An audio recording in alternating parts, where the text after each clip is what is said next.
Hey y'all, Nani here. Welcome to my channel. You can call me Nani. Please like, comment, and subscribe and share so that this video might help other people with small fiber neuropathy. I look like a big ball of poo today, I am aware.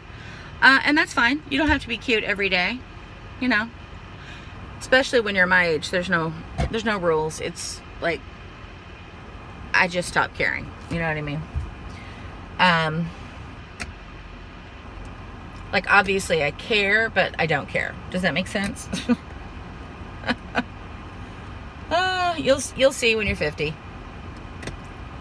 It's kind of awesome. Okay, so what I wanted to talk today, I was saying when I first started this channel, I was like, I really want to wait until everything with COVID-19 is over because of, I just don't want to be a downer. But my ultimate, again, my goal with this channel is to build a community for people with small fiber neuropathy, fibromyalgia, chronic illness, chronic pain. It doesn't just have to be the illnesses that I have. Because at the end of the day, I think we all suffer from some of the biggest things, which is feeling isolated, feeling alone, feeling less than, feeling weak, vulnerable, scared, fragile, feeling like we're not ourselves. You know, you look in the mirror and you don't even recognize who you are anymore, and it happens so fast and so slow at the same time, if that makes any sense at all. And if you have a chronic illness, you know what I'm talking about, because when you go back and you look at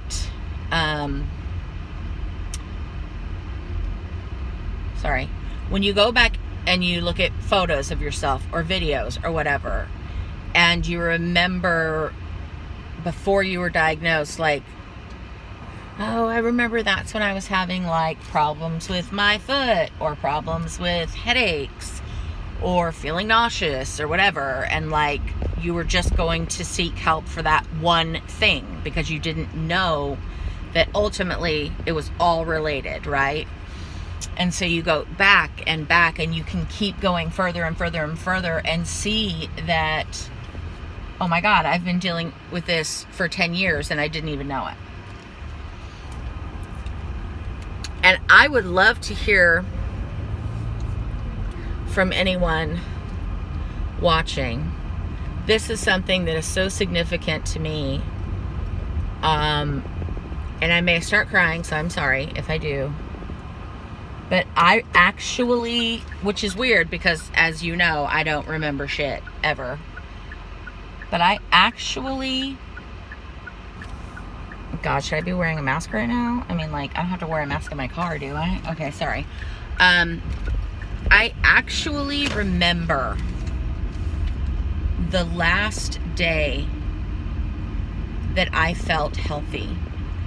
And I remember the entire day. I remember what I was wearing. I remember what I was doing. It was summer. It was August. Normally, you would think, I mean, now summer in August, I'm just a miserable wreck. It's awful. We'll see how it goes this summer because now I have thyroid medicine and I'm on hormones. But this was about 5 years ago when I was 45. It was August, and my last kid had finally graduated from high school, and she needed a lot of extra help with homework. And so I spent a lot of time, like when I wasn't working, I was helping her with schoolwork. And that was it. That was my focus. So when she graduated, I found I had all this free time, and I finally was able to get my house not just regular clean, but like crazy clean. Like you get to the point where you get really anal about it, and if anything is out of place, it drives you nuts. I call it nesting. So I started nesting. Like, I got excited about going to the store and buying cleaning products, or if something new came out, you know, I immediately, like, I'd see a commercial and I'd be like, oh, and my husband would even be like, honey, look, a cleaning product. You know, he'd point them out to me on TV, because that became my new hobby. And I enjoyed it. Like, I would spend all weekend, I still worked a 40-hour, work week. And then I would spend all weekend, the entire weekend, cleaning baseboards, vacuuming the walls. You know, even your walls will collect dust when you have animals. Vacuuming the walls, vacuuming the baseboards. Like, everything got a spit shine, down to the nitty gritty. Like a spring cleaning I did every single weekend. And I enjoyed it. And then, I would take little breaks in between and play video games. At the time, I played a video game called Everyone's Gone to the Rapture.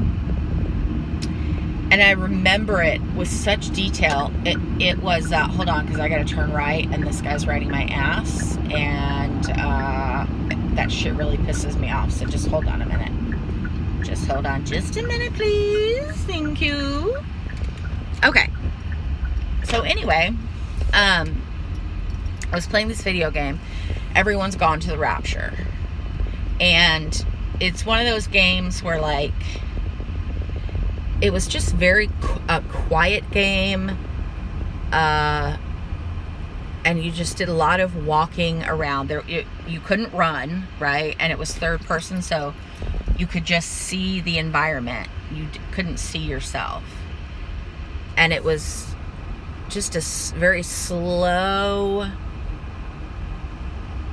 calm game. There was this ethereal kind of music that played. It was an absolutely beautiful game. It was an indie game. And I got it on my PS4. And I remember taking breaks between that and cleaning the house. And so I remember smelling like cleaning products, everything looking perfect, which made me feel great mentally. And then, of course, playing the game. I enjoyed doing that. Then I was, coloring. I was just doing a lot of things when I took breaks that were just very calming. So coloring, playing my video game. I remember not being hot. I was sitting in my room, not being hot, not being cold, no pain, not being overly tired. And I don't know why I remember it.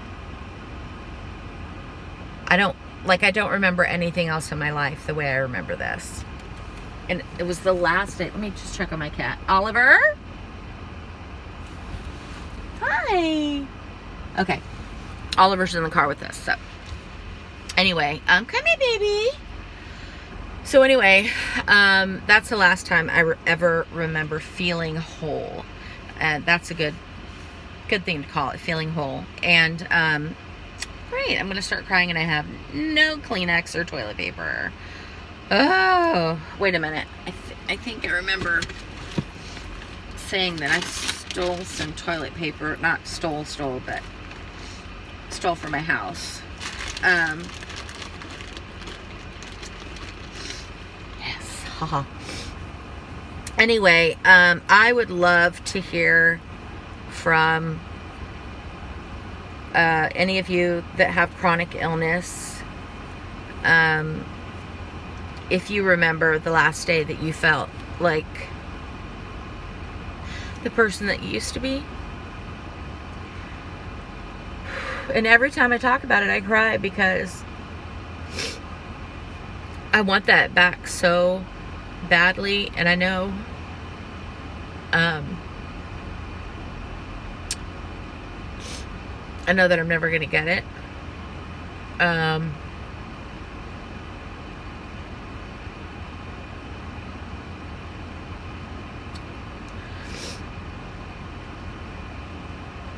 And I really miss that person, you know. I can't do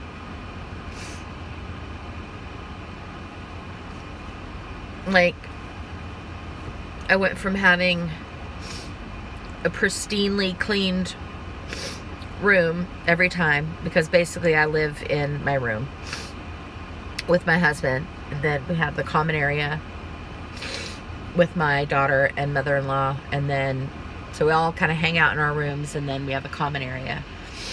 But now, because my husband didn't do much of the cleaning,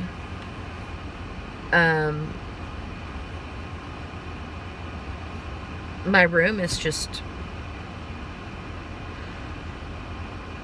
it's just awful, you know. It's not what it was. And it makes me sad because, you know, every day I think, especially now that I don't have a job, you know, I think tomorrow I'm going to get up, I'm going to have my coffee, and I'm going to just start cleaning and listening to music, and, you know, I'll take breaks and like I used to, you know. And I fool myself every single day into thinking that I'm going to be able to do that. And then getting out of bed takes an act of God, you know. My entire body hurts because I've been laying still for hours. And so I have to stretch my body. And I'm still tired because I have to wake up at 2 in the morning. I know I had talked about, I was listening to, oh God, what is it? These guided meditations on my phone. And for a while there, for a couple weeks, like, they were getting me to the, where I could sleep all the way through the night. And I'd wake up at like 5, but that's great, you know. And I'd be in the same position instead of tossing and turning all night. And all of a sudden that stopped working, you know. So now I'm up at 2. And then, so then I get up, because if I'm awake, my bladder is awake. So I have to get up and go to the bathroom. And then, you know, you're doing all this in the dark because I don't want to wake up my husband. And just doing that is exhausting. And then you're up for a couple of hours because you know you're not going to go back to sleep. And then you sleep again, you know. And then I think this morning, like, I woke up at 9. So, and then all of a sudden I was like, this morning, because last night I was like, I'm going to get up, I'm going to do laundry, I'm going to, you know, and then, excuse me, I don't have the energy. I just don't have the energy. Folding laundry. I remember when, before I got diagnosed, there were a couple of weird things. So one of the first things, I think I told you already, was like my memory, right? Couldn't remember shit. I thought I was getting dementia. And then I started having breathing problems where just walking from one room to the other, I would get very breathless, like, and I'd have to sit down and rest. And I always had shortness of breath. And a couple of times I had to go to the ER because I was hyperventilating, because I could not breathe. And I still have that issue where I never feel fully oxygenated. I don't know what to call it. But, and then, one of the biggest things was when my legs started. So, obviously I'm a fluffier girl, you know, and I did weigh less, going through menopause and being on all this medication, Lyrica, gabapentin. There's a lot of medications that will cause major weight gain. But if I get off the Lyrica, I'd rather die, okay? Because the pain is unlivable pain. So,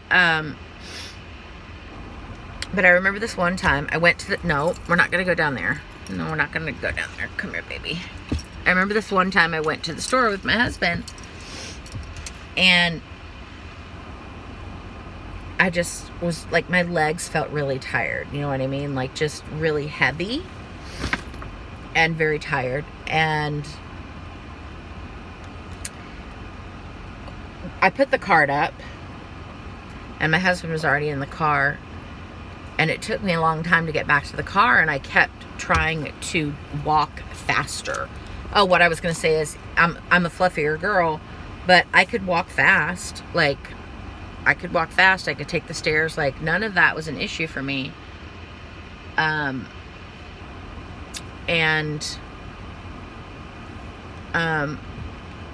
was trying to tell my brain to tell my legs, like, let's go, pick up the pace.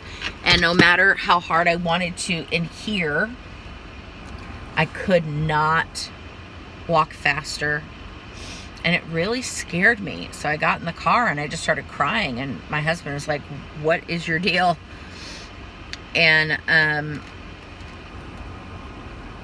was like, I don't know. I don't know what's going on. I can't walk faster. That was one issue. And then another one, for example, was just trying to fold laundry. So since we have a few sweaters in here, I'll give you an example. So folding laundry. Okay, so you do this, right? And then you do this, and then you do this, and that's it, right? Just doing that a couple things, exhausted, just folding 2 things. My arms would get so tired. I can't lift, like, this is as high as I can lift my arm. Because when I do, if I try to do this or like this, motion where I'm going back here, it feels like my deltoid, this muscle here, is pulling, like ripping and tearing away from the bone. It's extremely painful. One time I moved my arm too fast, because you forget, like, you just go on living your life. You don't know what your body can't do until your body tells you, bitch, I ain't doing this. So I put my arm back like this to grab something, and it felt like someone just tore my shoulder right off the bone, the meat right off the bone. And it took me to my knees immediately, and I started screaming, and it hurt so bad. So, like, doing your hair, like back in the old days, hi baby, in the 80s, when you do your hair, we spent a lot of time, I got to go real slow, up here, okay, because first of all, we had big hair. So we spent a lot of time, just holding them up is difficult. We spent a lot of time with a brush and a hair dryer, okay. And I noticed, like, even just blow drying my hair, it was like I'd have to just put my head down and do this, because I couldn't hold my arms up to save my life. Like, I could not hold my arms up. It was just too much. It was too painful. So, and like holding your phone, the coloring thing, I found myself not being able to color certain, I used to do so many crafts. There were so many things that I used to do that involved my hands, and sometimes doing very intricate things, and it felt like every single thing that I loved and enjoyed was taken away from me. So it's not just that you physically don't feel good and you don't feel like yourself, but everything you enjoy is taken from you. And then when you find something new, you discover, oh, well, I can't do that either. So it's just like, it's maddening. It's just maddening. But anyway, that's just one little story I wanted to tell you guys about discovering